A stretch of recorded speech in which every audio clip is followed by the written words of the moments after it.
Are you tired of landing on Wikipedia in a language you can't read? Change it to your preferred language in under 60 seconds. I'll show you exactly how to access preferences, find the language setting, choose your language, and save the change. Start by clicking the Profile icon drop-down menu in the top right corner of the page.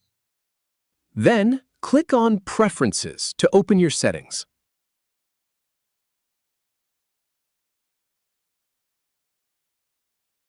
Now, scroll down until you reach the Internationalization section.